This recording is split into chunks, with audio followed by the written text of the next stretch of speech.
Marami na naman sa mga dilawan ang gigil na gigil at napaiyak sa galit dahil sa naging example po ni Senador Robin Padilla sa usapin po ng mga aliases. At syempre yung unang nag-react ay si Bam Aquino na sinasabi niya tama yung sinabi ni Senator Robin Padilla na si Marcial Bonifacio ay mismo yung kanyang tiyuhin na si Ninoy Aquino. Tama din naman. At wala daw itong confidential fund. Eh kung may confidential fund, sabi nga ni Senator Robin Padilla, iba hanggang ngayon, buhay pa yon. At alam nyo yung nag-react din ay mismo, yung party mismo ng Dilawan, itong Liberal Party, Malacanang nag-react din sila. So ang sabi ng Liberal Party, ang mga bayani ay gumamit ng mga alias habang nakikipaglaban para sa bayan, hindi para magtago sa pananagutan. Iyan ang malaking pagkakaiba. Tandaan natin mga kababayan ha, kung yung aliases na sinasabi na nasa confidential fund, hindi naman sila nagtatago sa pananagutan. Sila po ay pinoprotektahan lang nila ang kanilang sarili sa kalaban o sa mga ibinunyag nila na mga critical na impormasyon, particularly po yung mga teroristang NPA. So sino pa yung mga nag-react mga kababayan natin? So anyway, itong si Ninoy, gumamit siya ng ibang passport din. So gumamit siya ng Marcial Bonifacio para protektahan ng kanyang sarili. Pero dahil wala nga siyang confidential fund, wala po siyang hawak na mga impormasyon, eh yung kalaban niya mayroon, eh di tuloy natigok siya. Claire Castro, nagkomento rin mga kababayan po natin. Sabi ni Claire Castro, ang mga bayani noon itinatago ang pagkakilanlan para sa bayan. Pero yung iba ngayon itinatago ang pagkakilanlan para sa bayad.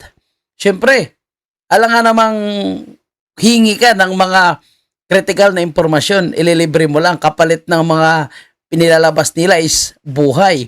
And tandaan natin, mga kababayan ha, yung aliases na ito, na sinasabi na nasa confidential fund, ang makapagpatunay dyan ay si Colonel Lachica. Pero bakit hindi nila ipatawag si Colonel Lachica? Yun lang, napakadali lang. Diba? Bakit ang Malacanang hindi niya china-challenge ang mga prosecutors kahit mismo yung impeachment court na ipatawag si Colonel Lachica? Bakit? No, pare-pareho yung kanilang linya. Iisa lang yung linya ng Liberal Party at ni Claire Castro. So, ibig sabihin may pinag-usapan sila. Isa lang ang linya ng mga bumabatikos ngayon kay Senator Robin Padilla.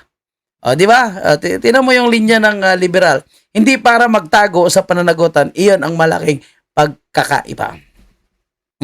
As pare-pareho mga kababayan po natin, yung kanilang naging punto. Pero sabi nga ni Senator Robin Padilla, Diyos mio, magugutom ang mga trolls kapag tumigil ako. Kasi ngayon, ang ating senador ay inaatake ngayon ng mga trolls. Kasi sobrang lakas ng senador na ito. Hindi siya, kung sa kanila ay tinatawag nilang bobo, tanga, at kung ano-ano pa, ungas, yan na lang po ang kaya nilang ipanira sa kanya. Kasi wala po siyang issue ng korupsyon. At ang kay Vice President Sara, confidential fund na paulit-ulit, na sila mismo ay aminado na naghula-hula lang sila dahil wala pong maipresenta ang prosecutors na ebidensya na talaga may ninakaw doon sa confidential fund ni Vice President Sara. Wala silang may presenta. Anyway, no, medyo mahaba na po yung ating naging diskusyon, mga kababayan. O shoutout muna sa mga nanonood sa atin. Mabuhay po kayong lahat. At siyempre sa mga sumusuporta dito ay Idol, Senador Robin Padilla.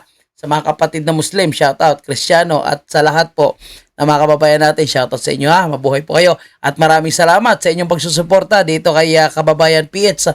Baka makalimutan nyo, pakipindot na lang po yung like, mga kababayan. O, pakinggan muna natin pala yung ilan sa mga punto ni Senador Idol Robin Padilla. May confidential fund at nalaman niya na merong magtatangka sa kanyang buhay. Sa palagay niyo po ba, buhay pa si Senator Benigno Aquino ngayon? Well, assuming, Your Honor, that the foreign occupants were those lone threats to his life, then probably yes, Your Honor. Kilala niyo po ba kung sino si Marshal Bonifacio? To be candid, Your Honor, Oh. I'm not Sino po? familiar. Si Benigno I'm sorry, Your Aquino Honor. Jr. Si Ninoy. Siya, narinig niyo na po yung mga alias na yan. Ngayon lang po niyo narinig. Some of it po, Your Ayun. Honor, to be candid, some of it I've already heard. Magmula po 1892 hanggang 1896, ginagamit po nila ang mga alias na yan. Meron lang po akong tanong sa ating saksi. Opo. Okay, yun mga kababayan na. So masyadong mahaba yan. Kaya yun na yung pinunto natin. Pinarinig lang po natin sa inyo yung ilan po sa mga naging punto de vista ni Senator Robin Padilla patungkol sa paggamit ng mga aliases. At tama din naman, kung may confidential fund si Ninoy Aquino, posibleng buhay siya.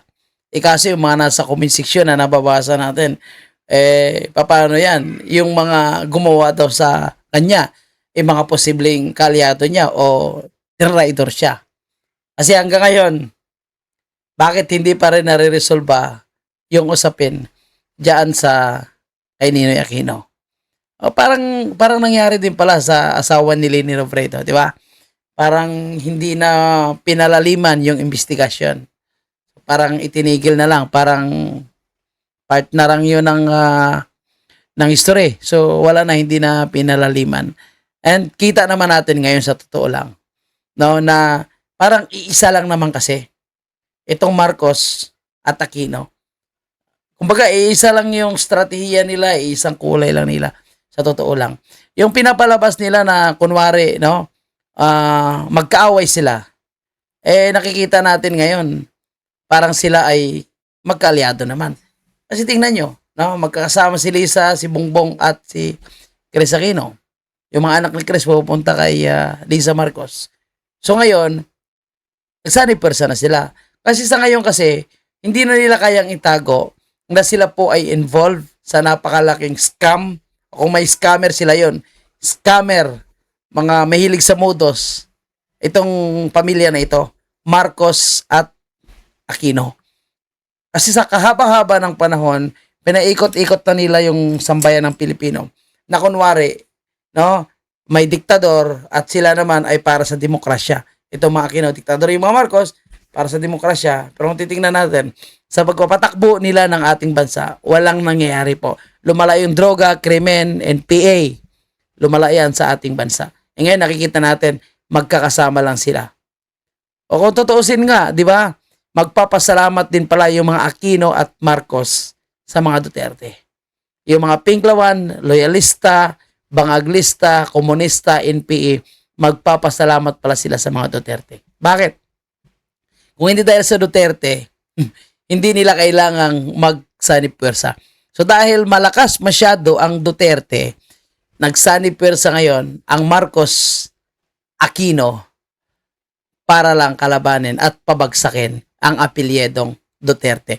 Dahil ito po yung Duterte, yung nagbulgar na scammer ang pamilyang ito. Scammer po yung mga taong ito. Hindi, di ba? Hindi po yung mga Duterte. Hindi po si Vice President Sara. And kung babalikan natin sa usapin ng aliases na sinasabi, yung mga bayani gumagamit ng aliases para labanan yung para makikipaglaban para sa bayan. Ang ginagawa nito ngayon ni Vice President Sara, ginagawa ng mga informanting ito. Di ba yan din naman? Paglaban sa bayan para protektahan yung mga kabataan, protektahan ang ating komunidad.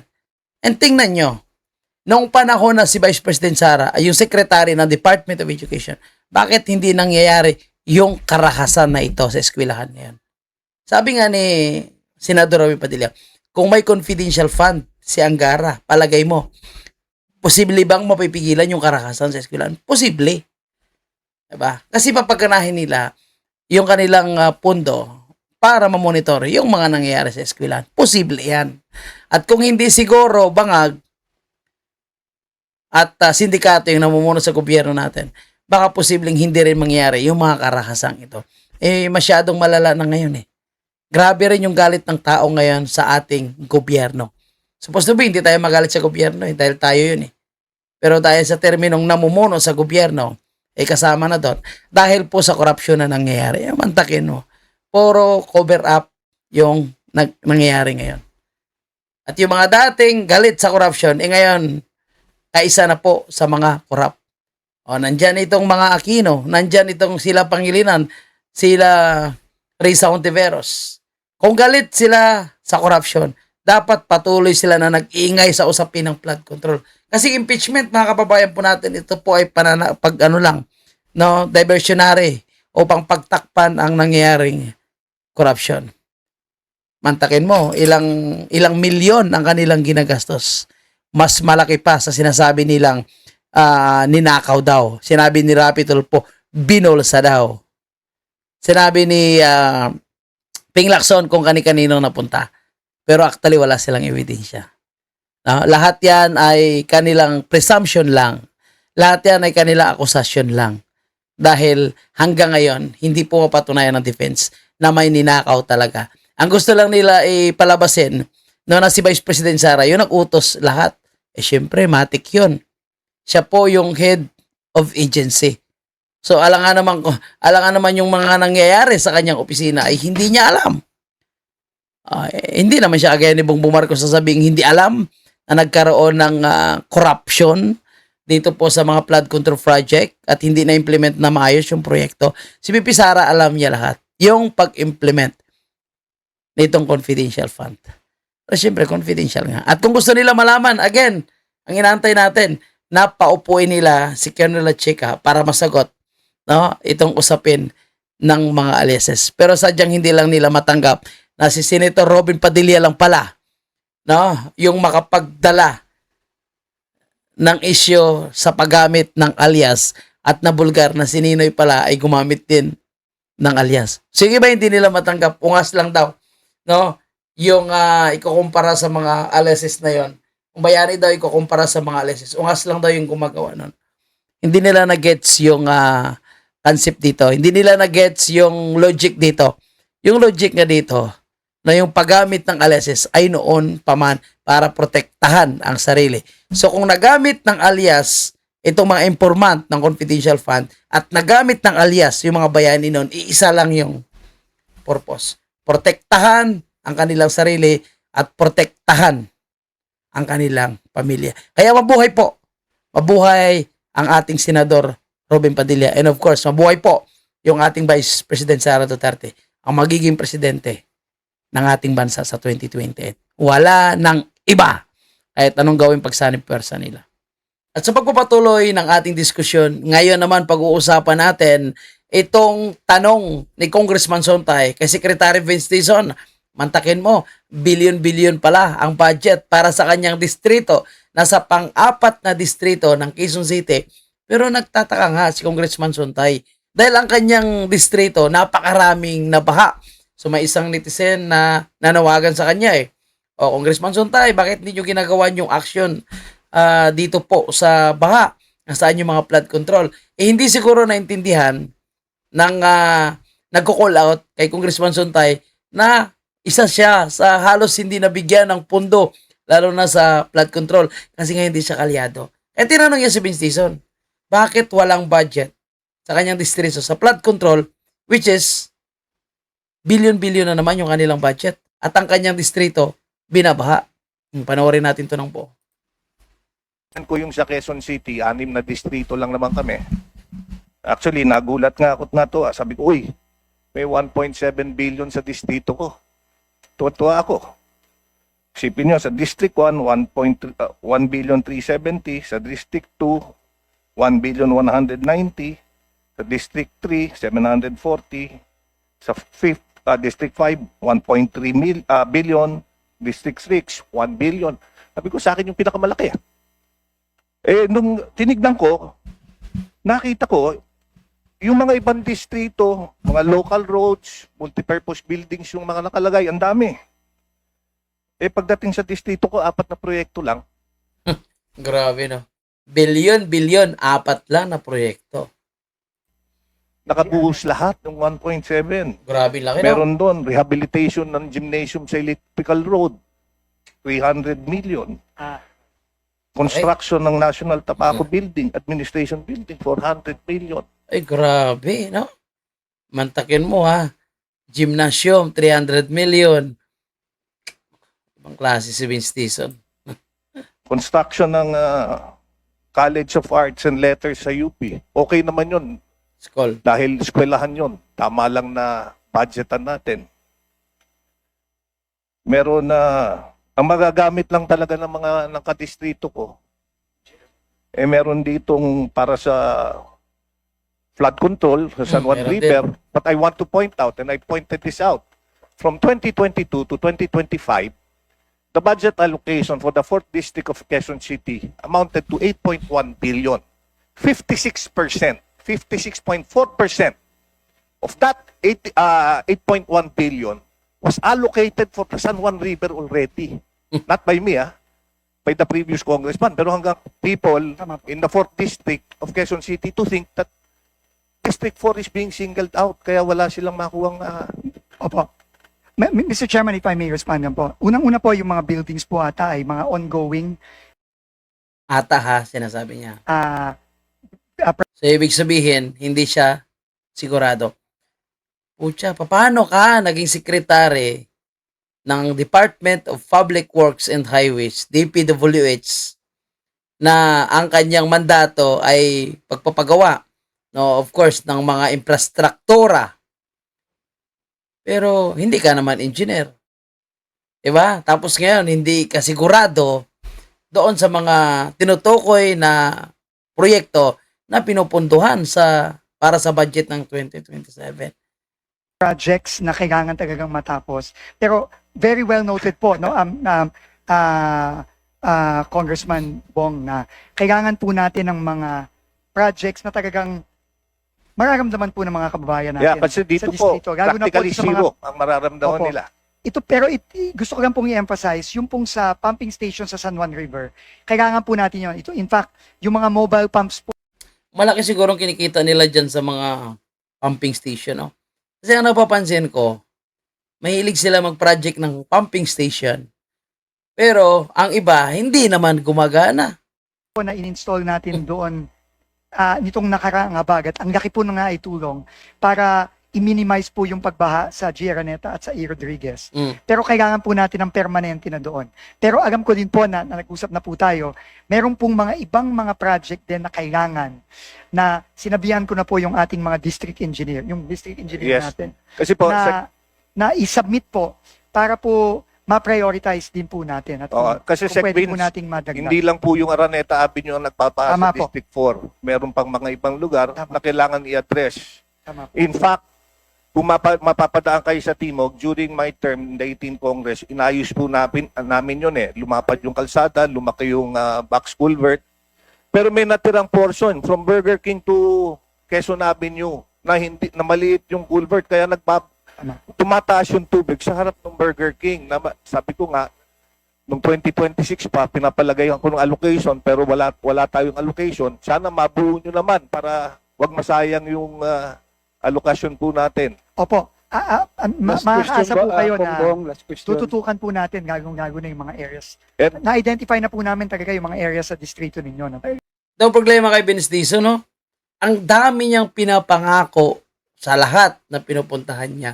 Pero ang problema, kagaya nito, wala naman doon sa budget allocation. Wala naman doon sa nakaprograma na mga proyekto yung mga sinasabi niya. So, paano ito magiging katotohanan? Paano ito magiging priority? Hindi naman kasama po sa magiging pupuntuhan. Diba? Yung sinabi nga doon, 4 lang out of 1.8 billion na budget para sa 4th District. 4 lang at nakapokus doon. So, yung flood control ay yung pumping station lang sa San Juan River. Tapos ngayon, maraming sinasabi po itong si Vince Dizon. Kaya itong si Vince Dizon, magaling talaga. Magaling magsalita. Wala nga lang sa gawa. At idagdag lang po natin, no, sa usapin din naman ng puro pangako si Vince Dizon, puro pagmamayabang, nakita nyo naman po yung asfalto na pinagawa po sa EDSA as part of EDSA rehabilitation. Hindi pa nga umabot ng 1 taon na bakbak na. Anong sinasabi niya ngayon?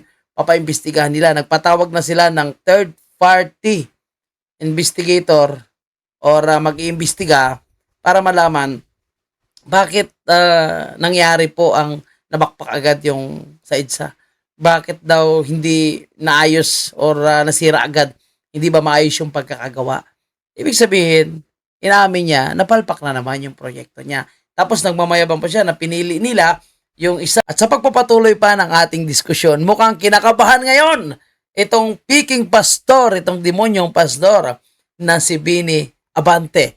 Dahil dito sa naging bagong desisyon ng Supreme Court na inaabandona yung second pleader role, kung saan ay naglabas po ng desisyon ng Supreme Court sa i-final na motion for reconsideration ni Dato Fax Ali Ismangunda Dato over the cancellation of his certificate of candidacy for Governor of Sultan Kudarat. So although ito po, ang decision dito is for Governor. So ibig sabihin, kung ang Gobernador ay na-disqualify o nagkaroon po ng issue sa kanya at hindi siya pwedeng maupo as Gobernador, so hindi pwede yung second placer sa election yung uupo. Kundi ito po ay ang Vice Governor. So ito po is about naman sa Gobernador. Kaya sinasabi natin, mukhang kakabahan si Bini Abante. Si Bini Abante ay second placer as congressman sa 6th District ng Maynila. So kung ito po ay kasama yung mga congressman, di iiyak na lang si Bini Abante. Ibig sabihin, dahil na-disqualify po yung kanyang kalaban na supposed to be ang uupong congressman sa distrito niya at dahil siyang second placer, siya yung pinaupo. So kung effective din ito sa mga congressman, sa mga district congressman, tagilid po si Bini Abante. At magiging bakante po yung position ng congressman sa pang-anim na distrito ng Maynila. Kaya abangan natin ang magiging decision dito. Abangan natin ang usaping ito, mga kababayan po natin. Kasi ako napapaisip lang ako ha. Baka sakop nga yung district congressman, mawala na naman yung yabang ni Bini Abante. Mapipilaya na naman yung mga bumabanat kay Vice President Sara. Tandaan natin, si Bini Abante ngayon, isa ngayon sa nagiging propagandista, no, at nagpapakalat ng kung anumang paninira at disinformation laban kay Vice President Sara. At syempre, ang lakas ng loob niya tumira. Dahil kakampi niya yung mga buhaya ngayon at yung nasa Malacanang. Kaya lakas talaga ng loob niya. At alam natin na isa po sila sa gigil na mapa-impeach si Vice President Sara. Kasi nga, mayroon din sila mga iskandalo ng corruption. Yan sa Maynila. 14 billion ang budget para sa flood control ng Maynila. At kasama po ang distrito ni Bini Abante. Kaya abangan natin ang desisyon na ito ng Supreme Court. Kaya alam ko, no, mukhang hindi makakatulog ng maayos ngayon si Bini Abante.